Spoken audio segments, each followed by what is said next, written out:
Je connais chacun joueur de cette équipe. Chacun joueur? Tu parles français, Martin? Oui, je parle bien français. Alors, ne dis pas chacun joueur. Dis je connais chacun de ces joueurs. Ou je connais chaque joueur de cette équipe.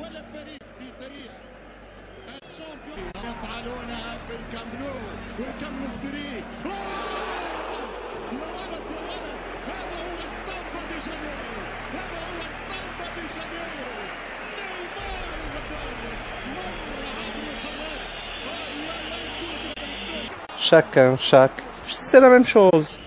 Non, ce n'est pas la même chose. Chaque est un adjectif indéfini qui devra être placé devant un nom. Chaque élève, chaque fois, chaque homme, chaque femme. Chaque jour, Alice dit qu'elle parle le français mieux que moi. Ne te moque de moi, Martin. Je répète, l'adjectif indéfini devra être placé devant un nom. Chaque indique l'individualité. Le même, la même, les mêmes indiquent la similitude. J'ai lu le même livre et la même histoire. Un autre, une autre, l'autre, d'autres, les autres indiquent la différence. Tu as une autre idée ou un autre projet? Bien sûr, je parle d'autres idées et d'autres projets.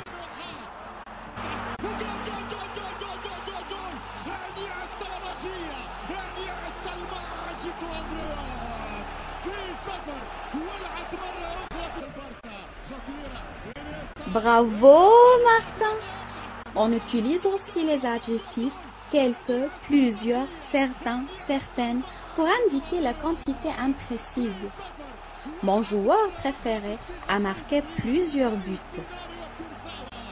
Ton équipe a fait quelques erreurs et certains buts étaient incorrects. Tous les buts étaient corrects, Martin. Tous les buts ou tout but, Alice?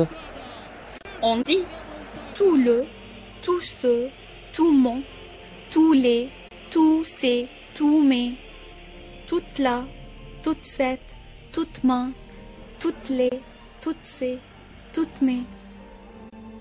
Alors, tout le monde encourage mon équipe. Toute ma famille aime les joueurs de cette équipe. Tous les gens ont observé que tous les buts étaient incorrects et toutes mes amis détestent ton équipe. Arrogant, Martin. Non, je suis très sûr de moi. Je n'ai aucun doute. Martin, aucun, aucune, nul et nul sont aussi des adjectifs indéfinis qui indiquent la quantité nulle. J'ai plusieurs projets pour réussir toute ma vie, mais Alice n'a aucun projet. Pauvre Alice, n'a aucune idée.